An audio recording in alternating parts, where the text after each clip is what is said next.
വേനൽ കനക്കുമ്പോൾ കുപ്പിവെള്ളം വാങ്ങുന്നത് ഒരു സ്ഥിരം കാഴ്ചയാണ്. എന്നാൽ ഇനി കുപ്പിവെള്ളം വാങ്ങുന്നവർ ഒന്ന് ശ്രദ്ധിക്കുക. ശുദ്ധമെന്ന് കരുതി പണം കൊടുത്ത് വാങ്ങി കുടിക്കുന്ന കുപ്പിവെള്ളം അത്ര ശുദ്ധമല്ല.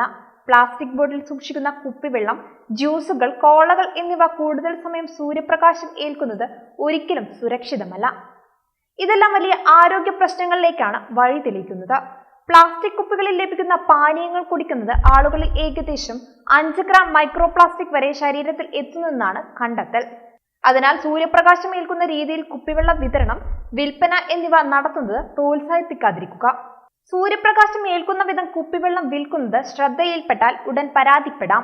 കടുത്ത ചൂടേറ്റ് കുപ്പിയിലുണ്ടാകുന്ന രാസമാറ്റം ആരോഗ്യ പ്രശ്നങ്ങൾക്ക് കാരണമാകും. കുപ്പിവെള്ളം വെയിലത്ത് വെക്കുമ്പോൾ ചൂടാകുകയും അതിലുള്ള പ്ലാസ്റ്റിക് നേരിയ തോതിൽ വെള്ളത്തിൽ അലിഞ്ഞിറങ്ങുകയും ചെയ്യും. പ്രത്യക്ഷത്തിൽ ഇത് കണ്ടെത്താൻ കഴിയില്ല.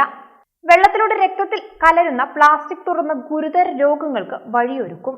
ഇതിലെ മൈക്രോ പ്ലാസ്റ്റിക് ഹൃദയ സംബന്ധമായ പ്രശ്നങ്ങൾ, ഹോർമോണൽ അസന്തുലിതാവസ്ഥ, ക്യാൻസർ എന്നിവ ഉൾപ്പെടെയുള്ള വിവിധ ആരോഗ്യ പ്രശ്നങ്ങൾക്കാണ് വഴി തെളിയിക്കുന്നത്. അതിനാൽ സ്ഥിരമായി കുപ്പിവെള്ളം ഉപയോഗിക്കുന്നവർ ശ്രദ്ധിക്കണം. ഒറ്റത്തവണ ഉപയോഗിക്കാൻ പാകത്തിൽ തയ്യാറാക്കുന്ന കുപ്പികളിൽ വെള്ളം നിറച്ചും വീണ്ടും വീണ്ടും ഉപയോഗിക്കുന്നതും അതീവ ഗുരുതര ആരോഗ്യ പ്രശ്നങ്ങൾ ഉണ്ടാക്കും.